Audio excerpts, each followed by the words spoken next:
2000년대 초반에 초등학생이었습니다. 어릴 적에 그 오맨이라는 영화 있었거든요. 사탄이 사람의 몸을 입고 태어났는데 뭐 그 이마에 660 숫자가 있어가지고 뭐 그런 내용이었던 것 같습니다. 그쯤에 그 주일학교 친구 중에 하나가 교회 갔더니 영화 그 얘기를 하다가 성경에 666이 나오는데 알고 있냐, 그냥 찾아서 보여줘요. 그 말씀 본문이 오늘 18절 말씀이었는데, 지혜가 여기 있으니 총명한 자는 그 짐승의 수를 세어보라. 그것은 사람의 수니 그의 수는 666이니라. 이걸 보여주더라고요. 그러면서 성경에 진짜 666이라는 숫자가 있구나. 어린애들이지 않습니까? 신기하다. 그러면서 제가 가졌던 요한계시록에 대한 이미지는, 요한계시록은 뭔가 좀 무서운 책이구나, 좀 미스테리하고 좀 오컬트적인 그런 내용들 다루는 그런 책인가 보다. 가까이 하기에는 좀 낯설고 성경에 있지만 좀 이해하기 어려운 책이구나, 무서운 책이구나, 뭐 그렇게 이해했던 것이 요한계시록에 대한 저의 첫 기억입니다. 근데 계시록은 우리 성도님들이 생각하실 때 어떠세요? 왠지 무서운 책, 미스테리한 그런 상징으로 가득한 책, 그렇게 여겨지시나요? 그런데 요한계시록은요, 단순히 예언이나 환상의 이야기 이거 아니라 고난받는 교회에게 주시는 하나님의 위로의 말씀입니다. 혼돈과 핍박 속에서도 하나님께서 여전히 주권자 되신다, 이 사실을 우리에게 말씀하고 있는 책이 요한계시록이고요. 이 세상 권세가 아무리 커 보인다 해도 결국에는 어린 양 되시는 우리 주님께서 승리하신다, 이 복음이 담겨 있는 책이 요한계시록인 것이죠. 계시록 말씀은 오늘도 우리에게 이 말씀을 합니다. 그리스도를 바라보라. 혼란한 세상 가운데에서도, 혼탁한 세상 가운데에서도, 교회가 힘을 잃고 패배하는 것처럼 보이는 그러한 세상 속에서도 그리스도를 바라보라. 그리고 믿음으로 견디라. 하나님께서 주실 최후 승리를 신뢰하며 믿음으로 기다리라. 그렇게 우리에게 말씀하는 것이죠. 요즘 자고 일어나면 하루가 다르게 세상이 변해 있는 것을 실감하는 그런 요즘인 것 같습니다. 세상이 어떤 방향으로 흘러가고 있는 것인지, 오늘 본문 흘러가는 세상 속에서 우리에게 올바른 방향을 분별할 수 있도록 우리의 마음을 붙잡아주는 그러한 본문이라 할 수 있습니다. 그 은혜를 발견할 수 있기를 소망합니다. 요한계시록 13장, 아득히 먼 미래에 대한 예언이라기보다는 역사 속에서 계속 반복되어 온 그런 영적 싸움의 패턴을 보여주는 그러한 성경이다, 그렇게 볼 수 있습니다. 하나님의 구별된 성도들의 공동체인 교회가 지금까지 늘 마주쳐 왔었던 문제이며 지금도 마주하고 있는, 또 오늘 우리가 살아가는 세상 속에서도 은밀하게 작동되고 있는 그러한 시스템에 관한 그러한 이야기입니다. 하나님의 백성들을 유혹하고 위협하며 충성의 대상을 바꾸려 하는 힘들, 보이지 않는 짐승의 체제에 대해서 오늘 성경은 우리에게 교훈하고 있습니다. 오늘 말씀을 통해서 우리를 비춰볼 때 오늘 우리의 말은요, 우리의 행동은요, 우리의 삶과 그 속에서 내려지는 수많은 선택들이 어떤 방향을 향하고 있는지 그것을 검증할 수 있는, 말씀 앞에 우리를 세워볼 수 있는 그런 시간이 되길 소망합니다. 환상 가운데 오늘 요한은 바다에서 7머리와 10뿔 가진 짐승이 올라오는 것을 보고 있습니다. 본문 1절 말씀에, 내가 보니 바다에서 한 짐승이 나오는데 뿔이 10이요 머리가 7이라. 그 뿔에는 10 왕관이 있고 그 머리들에는 신성모독하는 이름들이 있더라. 성경에서 바다는 혼돈의 상징, 또 악의 상징, 이렇게 우리가 볼 수 있습니다. 이 짐승은 하나님이 세우신 질서를 대적하고 교란시키는 그런 혼돈에서 비롯된 악한 권력이다, 이렇게 볼 수 있는 것이죠. 이 동물에 대한 묘사를 보면은 사자 같은 입, 곰의 발, 표범 같은 몸을 가졌다, 이렇게 묘사하고 있는데요. 다니엘서에 나오는 그 제국들을 묘사하는 그런 상징들이 오늘 나오는 동물들인데 다 섞여 있습니다. 그러니까 국가, 제국 같은 모든 세속 권력의 다 섞여 있는 연합이구나. 그 권세는 용에게서 나온 것이구나. 그러니까 사탄에게서 나온 권세를 가진 그것을 뜻하는 것이다. 이렇게 볼 수 있는 것이죠. 권력이 정치적인 힘 정도를 넘어서 이제는 자신을 숭배할 것을 요구합니다. 3절에 보면은 그 머리 중에 하나가 죽게 되는 상처를 입었는데 그 상처가 죽은 것처럼 보였다가 다시 살아나더라. 죽었다가 다시 살아났다라는 것을 교묘하게 그리스도의 부활을 흉내내고 있는 것이죠. 사람들을 미혹하려는 그러한 시도라 그렇게 볼 수 있겠습니다. 권력의 속성이 이렇게 교활하다는 겁니다. 이어서 등장하는 한 동물이 있는데 이 첫 번째 짐승을 돕는 존재가 등장합니다. 11절 말씀에 내가 보매 또 다른 짐승이 땅에서 올라오니 어린 양같이 두 뿔이 있고 용처럼 말하더라. 땅에서 올라오는 두 번째 짐승은 그 생김새는 어린 양 같은데 말은 용처럼 합니다. 겉과 속이 다른 모습. 겉으로는 순해 보이고 어린 양 참 무해해 보이고 그렇지만 그 안에는 사단의 거짓이 유혹이 담겨 있다는 것이죠. 이 짐승이 무서운 이유가 겉으로 보기에는 괜찮아 보인다라는 것입니다. 그렇게 다가옵니다.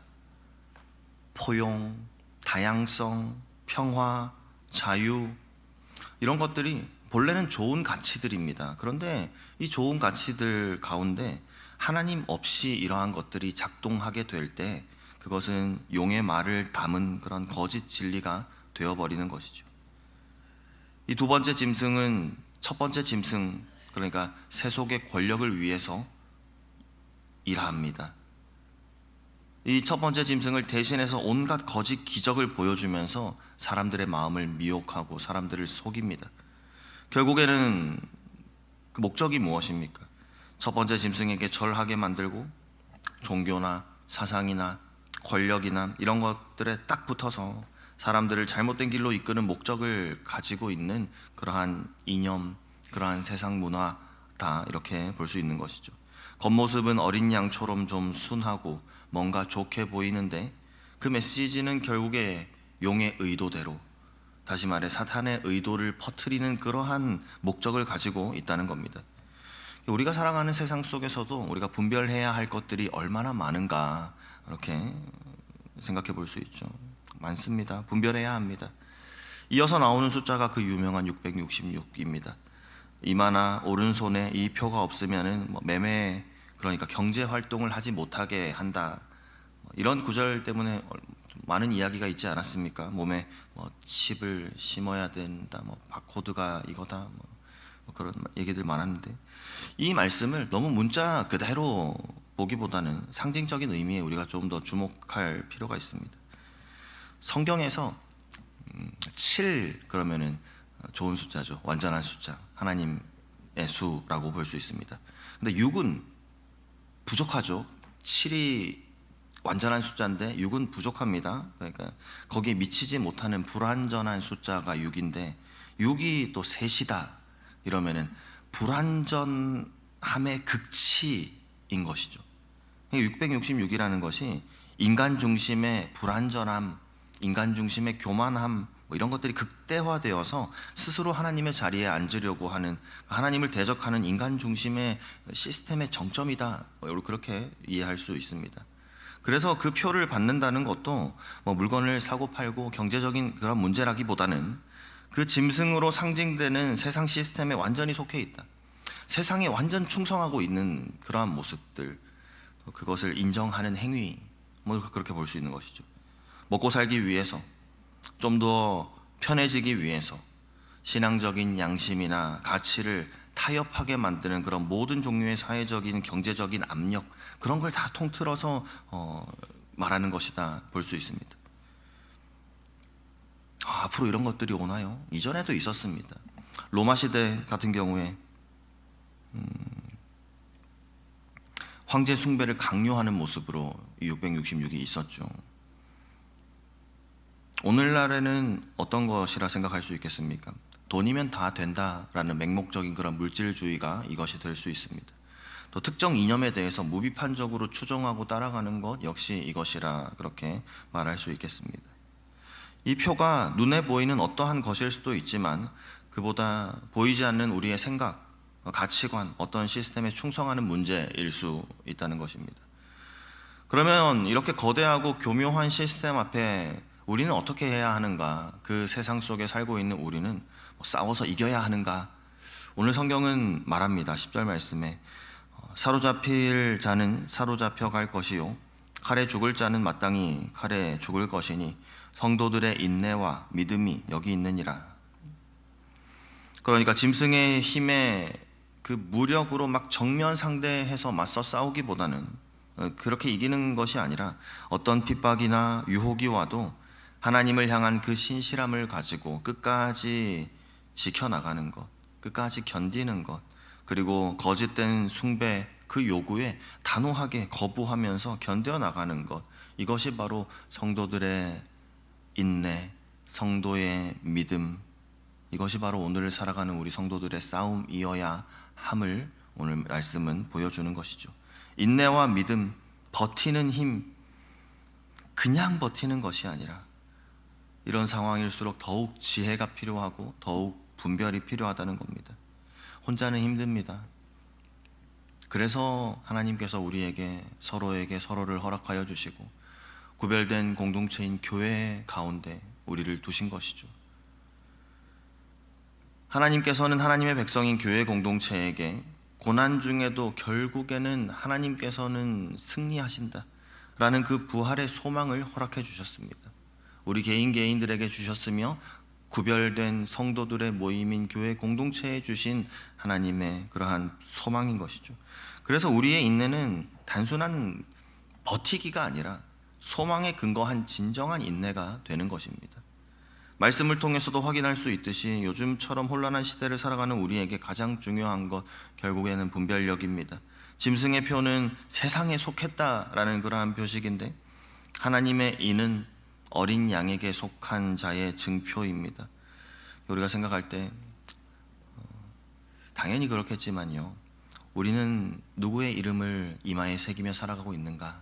우리에게 새겨진 그러한 어린 양의 표를 더욱 확신하는, 더욱 의지하는 그러한 우리가 되기를 소망합니다. 정말로 우리가 경배해야 될 대상이 누구인지, 또 세상이 이것저것 우리에게 요구할 때 우리의 진정한 충성을 무엇을 향해야 하는지, 우리의 정체성은 어디에 두어야 하는지 오늘 하루 시작하는 가운데 이 말씀을 통해서 확실하게 결단할 수 있기를 소망하는 것입니다. 우리가 정말로 경배해야 할 분은 우리 하나님 한 분이신 줄 믿습니다. 그리고 우리의 정체성은요, 우리가 누굽니까? 우리가 어떤 사람들입니까? 하늘의 소망을 가지고 인내하는 성도 공동체가 우리입니다. 세상 가운데 거룩한 공동체로 구별하신 하나님의 사람들입니다. 세상을 분별하고 믿음으로 승리하게 하시는 그 은혜가 오늘 하루 우리의 삶 가운데 풍성하기를, 그렇게 인도하여 주시기를 간절히 소망합니다. 아멘.